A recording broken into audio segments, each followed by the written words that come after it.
Hello दोस्तों, आज हम भगवान शिव के बारे में कुछ महत्वपूर्ण बातें जानेंगे। भगवान शिव का जन्म भारतीय पौराणिक कथाओं और धार्मिक ग्रंथों में विस्तार से वर्णित है। हालांकि उनके जन्म को लेकर कई अलग अलग कथाएं हैं। यहाँ हम कुछ प्रमुख कथाओं का उल्लेख करेंगे। एक कथा के अनुसार भगवान शिव को शंभु कहा जाता है, जिसका अर्थ है कि उनका कोई जन्म नहीं हुआ और न ही वे किसी से उत्पन्न हुए हैं। वे अनादि अनंत और निराकार हैं। उन्हें संपूर्ण ब्रह्मांड का आधार माना जाता है। वे सदैव अस्तित्व में हैं और उनके ना तो कोई माता पिता है और ना ही उनका कोई जन्म हुआ है। यह अवधारणा उनके जन्म मृत्यु के चक्र से परे और शाश्वत बनाती है।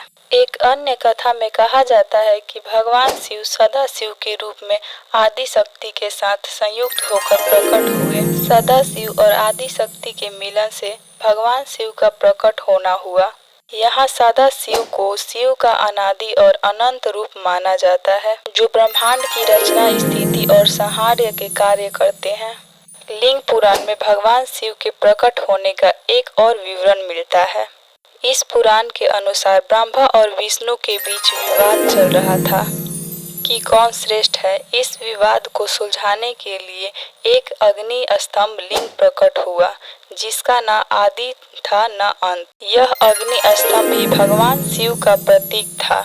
अंततः भगवान शिव ने इस अग्नि लिंग से स्वयं प्रकट होकर ब्रह्मा और विष्णु को अपने स्वरूप का दर्शन कराया और उन्हें बताया कि वे ही सर्वोच्च और अनादि हैं। कुछ कथाओं में यह भी बताया गया है कि भगवान शिव का निवास स्थान हिमालय में कैलाश पर्वत है। इसके अनुसार हिमालय के राजा हिमवान और रानी मैनावती की पुत्री पार्वती ने भगवान शिव से विवाह किया।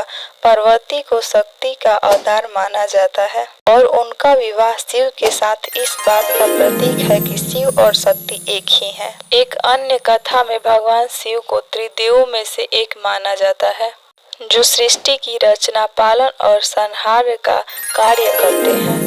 ब्रह्मा को रचयिता, विष्णु को पालक और शिव को संहारक माना जाता है। शिव का यह रूप दर्शाता है कि वो सृष्टि के चक्र को बनाए रखने के लिए आवश्यक है। भगवान शिव का अर्धनारीश्वर रूप भी उनके जन्म की एक महत्वपूर्ण कथा है। इस रूप में शिव और शक्ति एक ही शरीर में संयुक्त होकर प्रकट होते हैं।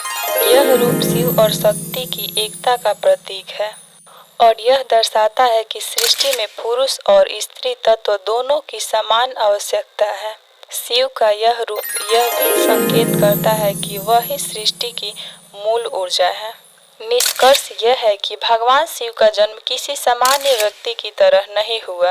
वे अनादि अनंत और शंभु हैं। वे सृष्टि की हर चीज में विद्वान हैं और वे सभी के अंत में भी उपस्थित रहते हैं। उनका रूप और अस्तित्व समय, स्थान और कारण से परे है, जो उन्हें अन्य सभी देवताओं से अलग और सर्वोच्च बनाता है। दोस्तों, अगर ये वीडियो आपको अच्छी लगी हो तो आप वीडियो को लाइक और चैनल को सब्सक्राइब और कमेंट में अपना राय रखना न भूलें।